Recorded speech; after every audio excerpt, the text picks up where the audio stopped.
What's up, everybody? Gajewski here, back again with the Stochastic channel. Today we're talking College Football DFS ahead of Week 10, the Thursday 3-game slate. Before we get started, make sure to hit that thumbs up button, subscribe to the channel, and hit the notification bell so you know when this and all other content goes live. We're also brought to you by Prize Picks. They have a first match deposit bonus up to $100 for new users, and they're going to give you one free month of Odd Shopper. We have all kinds of tools for sides, totals, player props that you can use against Prize Picks, and you're getting that bonus. So take the promo money whenever you can. If you or someone you know has a gambling problem, please call or text 1-800-GAMBLER. You must be 21 to play. All right, 3-game slate on Thursday. We start things off with a real banger, honestly, a Big 12 banger. TCU, Texas Tech, 3-point spread in favor of the Red Raiders, 59.5 total, and both teams play at the speed of light. Two top 10 pace teams. TCU third, Texas Tech ninth. Both teams very pass heavy. TCU 54% pass rate, Texas Tech 52% pass rate. The only problem is we've had injuries to both starting quarterbacks, which is why the total comes in a little lower than expected. Chandler Moore's still not ready to go.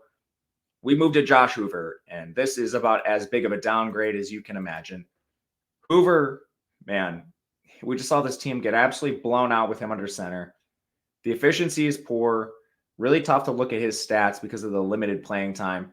He doesn't run. Chandler Morse does that extremely well. Hoover, he accounts for -8 rushing yards. The only thing really that boosts him here is a heavy pass rate and pacing. So volume will be there. Just you hope he has improvement game over game. He's a tournament-only option for me just based on the really bad play we've seen lately. It's not like Texas Tech is forgiving on defense, only allowing 7 yards per attempt. So hopefully Hoover can just dink and dunk his way if you're rostering him in tournaments. The backfield's pretty clear. Amani Bailey's going to handle about 80% of the work to Trey Sanders 20. When they get blown out, Amani Bailey is going to struggle. And honestly, he hasn't even struggled that much. The guy racked up 100 yards on 12 carries in their last game. He's averaging nearly 107 per game, and he's involved in the pass game. But the problem is, when they're down, you don't have that locked-in volume. When they're ahead, Amani Bailey's going to touch the ball at least 20 times. That's what he averages on the year, 20 touches to be exact. They're slight underdogs here, but I think this is volatile. I have TCU power rated ahead of Texas Tech when both teams have a healthy signal caller. So if we get even halfway decent play out of Hoover, I still think they could keep this game really competitive and Bailey could see a touch ceiling. But I do think he's a little riskier than some of the other running backs we'll talk about. It's a really good running back slate. Bailey's right in the conversation. Receiver's a complete mess. Take your dartboard out, put all these names on a piece of paper, and start throwing them because there is no consistency with this team at wide receiver.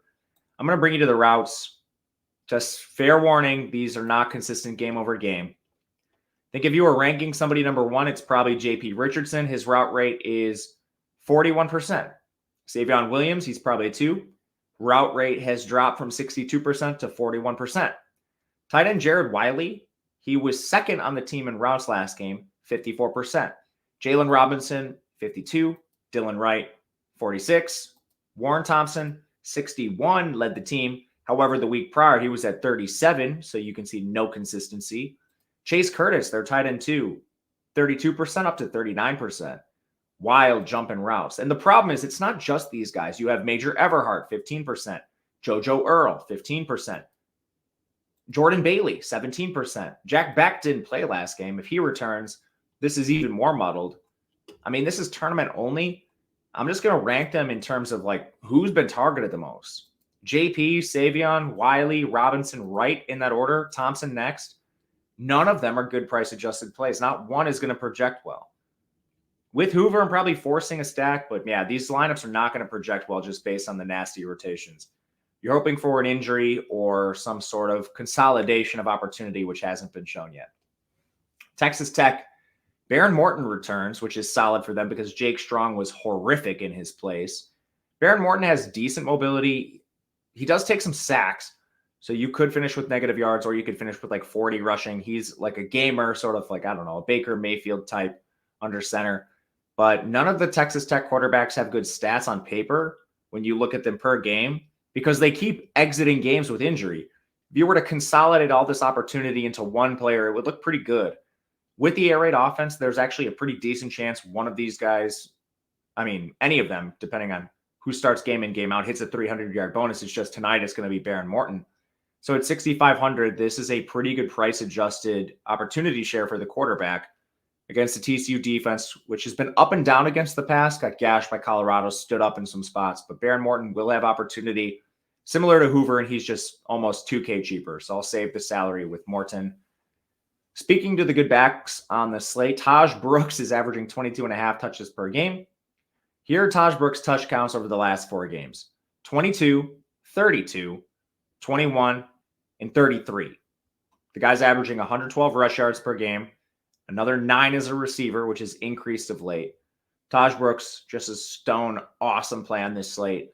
Better opportunity than Amani Bailey, better game script, better matchup. TCU allows more yards per carry. Taj Brooks is phenomenal. The receiving game, Texas Tech runs a pretty gnarly rotation themselves. It's not as bad as TCU. You actually have 2 clear guys at the top in Jaron Bradley and Miles Price. You can play both of them. Route rates last game, 68%. They ebb and flow a little bit, but when games are hyper competitive, these are the 2 guys that have the most opportunity. The 3 and 4 at this point look like Corey Eakin and Xavier White. Corey Eakin has at least 77% of the routes in 4 straight games. Xavier White has at least 60% in 2 straight, so a little more volatility with White. And then I think for 5, you're probably looking at Dre McCray, followed by Jordan Brown. Tight end Mason Tharp has been injured, and instead of using another tight end in his place like Baylor Cup, they've basically just gone 4 wide. So again, Bradley, Price, they're 1-2 close together. Then we've got Coy Eakin, Dre McCray for 3-4, in my opinion. Moving on to our second game, but before we do, I want to tell you about our data package, DFS college football package at Stochastic. You get access to this document. You get access to player projections, ownership projections. We have it all, slate write-ups. It's powered by me, so if you want to just support that, that's the best way. I appreciate all of you that have done that, so thank you. And then you don't have to pause the video, squint at these opportunity shares.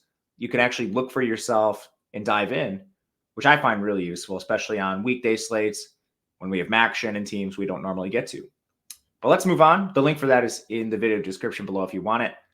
Wake Forest taking on Duke, 12.5 point spread in favor of Duke, coming off the shutout loss, 44 total, very, very low. Wake Forest tries to play fast. They're 20th in pace with a 43% pass rate. The problem is Mitch Griffiths has been among the worst quarterbacks in the entire country. At this point, put Santino Marucci out there. What could possibly go wrong that Griffiths hasn't already, fumbled the bag on? He's been terrible. Pocket passer, bad one. Playing against a brutal defense. Duke's only allowing 5.5 yards per attempt. I'd rather find the salary to get to Baron Morton. It's only a 3-game slate, so I'm not going to X out Griffiths, and I'm sure he'll be a sprinkling in my lineup sets. But man, there's a bad quarterback. He should not be playing college football. Backfield is a 2-way committee. Damon Claiborne, Justice Ellison. You can see how things look when they go off the rails. 11 carries for Claiborne last game, Ellison at 10. Their average is 14.1 and 13.6. That's kind of like the midpoint between when games are competitive, they'll get a ton of touches. When they get blown out, they barely touch the ball at all because Wake Forest doesn't pass to their running back very often. So that's honestly not the most likely outcome. With Duke here favored by double digits, I think we have pretty gnarly floor on Claiborne and Ellison today. Receiving game, pretty easy to know where the ball is going. We have 4 wide receivers that played most of the snaps, and they went right back to Jamal Banks. Interestingly, they cut his snaps in their second most recent game for what reason, I don't know. But then after that 56% snap game, he was right up to 96. Taylor Moore, 92. Wesley Grimes, 52. Keyshawn Williams, 60. And Cameron Height, 88. So they will rotate that wide receiver 3 a little bit more, occasionally running 4 wide. Height, interestingly enough, he wasn't a full-time tight end all year, and then he's kind of emerged into that role recently. But I don't know if this is guaranteed. The last couple games, route shares of 56%, 57, then 84, 88. I'm curious to see if this is matchup driven or something. So Height is an interesting GPP play as well. But honestly, just probably trying to find my way up to Banks or Morin for the salary. I don't even care that it's a little bit more. They're just safer. Duke side, Riley Leonard is cheaper than he's been in a while. And he's still running despite the ankle sprain. Like his yards per carry is above 6. He has 352 rush yards. The floor on Riley Leonard's awesome. I thought the ankle would stop his running. It hasn't. And then as a passer, only 157 yards per game. He's played some fierce defenses. Like Duke's schedule has not been forgiving. We've already seen him against Clemson, Notre Dame. Those are two top 10 defenses. Louisville played really well against him. I mean, this Duke team has had a crazy difficult schedule. They have the exact opposite here. Wake Forest stinks everywhere, allowing over 8 yards per attempt. So love the bounce back on Riley Leonard. He's very easy to stack. They only run out 4 players. Jordan Moore, Jalen Calhoun, Samir Higgins make up their 3 wide receiver sets. Nicky Dalmalin's been hurt. When he's healthy, he plays 100% of the snaps at tight end. When he's not healthy, Jeremiah Hasley plays every snap. Now, Hasley hasn't been targeted much. He played like 95% of the snaps last week and didn't even get a target, but he's out there. So his name needs to be mentioned. Love the Duke stack because of how condensed it is and the buy low spot in this matchup.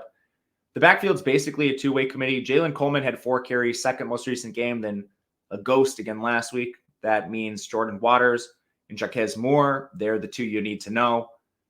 Honestly, I'd rather play Jaquez Moore at 4,600 than Waters at 64. There's not much that separates them. Their route rates are almost identical. Waters has a bit more opportunity and slightly more efficiency, but for 2K less, man, like give me more. Last game, South Alabama, Troy, just a banger in the Sun Belt. 5.5 point spread in favor of Troy. 45.5 total. South Alabama 51st in pace, 51% pass rate. Troy's 90th in pace and almost right on 50% pass rate, a little bit north of that. Carter Bradley had the injury scare last game for South Alabama, but it appears he's ready to go. He has some negative rushing yards this year, but he's pretty likely to finish near 0, whether it's slightly positive or slightly negative. It's not a ton of risk with Bradley. He's just not super mobile. He has 32 attempts per game for 269 yards. This is by far his most difficult matchup. So I would rather play Baron Morton or Riley Leonard, but for tournaments, certainly don't X him out. The volume is good. And it's also good for running back LaDamian Webb. Problem is it's just a tough matchup, but he's right in the conversation with Imani Bailey, with Taj Brooks. He's averaging 17 touches per game, 84.5 rushing yards. Decent opportunity in the receiving game, 14.5 yards there. He does split work a little bit more than those other backs. Like Kentrell Bullock, he's going to play somewhere between like 20 and 30% of the snaps, handle that much opportunity. He averages 11.1 touches per game himself. But I think when the going gets hard, we've seen them consolidate opportunity to LaDamian Webb. I'd probably rank him 4th among the stud running backs, but he's right there in play. And you might be able to use 4 running backs on this slate. I think it's at least a conversation to have. Still probably want 2 QBs on the 3-gamer, but contrarian, sure. Don't hate it. Receiver, Colin Lacey's averaging 10.5 targets per game over the last 4. That's important because on the year, they originally had Devin Voisin. He's been out now towards ACL. So Colin Lacey fully emerged as the wide receiver 1 for South Alabama. And he's the guy I think you want to target, but if you can't find the salary, Jamal Pritchett, his route share is completely fine. Been above 80% last 2 games, 96% in their last game. Javon Ivory's the 3. His route rate bounces all over the place. So far less consistent, 53% of the year, 62% last game. He'll split time with, like Townsend's a bit here. Sometimes they use 2 tight ends. End is a complete mess for this team. It's largely Lincoln Sefcik and DJ Thomas Jones, but occasionally you'll see Brandon Crum on the field. But really anything that we want to target, Sefcik and DJ Thomas Jones, about 45% of the routes apiece. So to me, pretty easy to just focus your attention on Lacey, Jamal Pritchett, and Ivory. They're all at different price points. So depending on your construction, you can play these guys. Not a good matchup, but this game is a little bit interesting in my opinion because of the condensed opportunity. For Troy, Gunnar Watson, man, this guy's been elite through the air. He's averaging 8.7 yards per attempt, 267 yards per game on just 31 attempts. Like, this is awesome efficiency. The problem is he's taken 17 sacks and he's negative 81 yards this year. Fortunately for us, DraftKings did a great job with his price at 5,500. It's like you can't play these guys that take sacks when they're like 7K or something. But there's an outside chance he 300-yard bonuses offsetting some of those sack numbers. At 5,500, I don't hate Watson. I still would rather play Baron Morton, Riley Leonard as my top 2 guys. But Gunnar Watson, he's a tournament play worth considering. Kamani Vidal, firmly in that top 3 RB conversation with Bailey and Brooks, averaging 22.6 touches per game, 124 rush yards. As a receiver, he's another 17.4. Matchup isn't great. South Alabama and Troy play pretty good defense on both sides, but his opportunity is right there with the elite backs. So I'm going to play 3 of them on every lineup, I think, and then mix and match, maybe a 4th, and see where we go from these guys. At receiver, Jabari Barber seeing an increased opportunity share of late, at least 10 targets in 2 straight, 9.3 over the last 4, now averaging 75 yards per game. He's been the main beneficiary of this. Just Gunnar Watson, I mean, he's been blazing through teams lately to 8.7 yards per attempt. So Barber, man, he's going to be a guy we consider paying up for. But we also have Chris Lewis. His route share has been above 70% in 6 straight games. Another player with pretty good opportunity. So if you can't find the salary, I think Lewis is fine. Honestly, all these guys are cheap, though. So saying that is kind of more of a FanDuel thing. Because of the salary, I think we're going to end up playing a lot of these cheap Troy receivers. Beyond that, Deshaun Stoudemire, he had a 49% route rate, split directly with Devontae Ross at 44%. Don't see this changing much. Otherwise, Marcus Rogers plays a little bit. Landon Parker plays a little bit. Even guys like Peyton Higgins, his route share was at 22% last game. Again, they'll consolidate a little more in blowout or in non-blowouts. So expect Barber, Lewis, Stoudemire, and Ross to be the main guys we look at. Tight end is a mess. Clayton Olendick, Ethan Connor, they split time directly 50-50. And they haven't had Derunkia Lewis of late. So I don't know. If he returns, it's probably even muddier. Brody Dalton also involved. So tight end's a mess. I just focused on Barber and Lewis primarily with them being so cheap. Ross and Stoudemire, GPP plays. That'll do it for us today. Leave a comment. Let me know if I missed anything. If you have any thoughts, if you have any questions, you can reach out to me on Twitter at Matt_Gajewski. My DMs are open. We'll be back tomorrow talking Friday and then Saturday for the main slate. Until then, good luck, everybody. We'll see you again next time.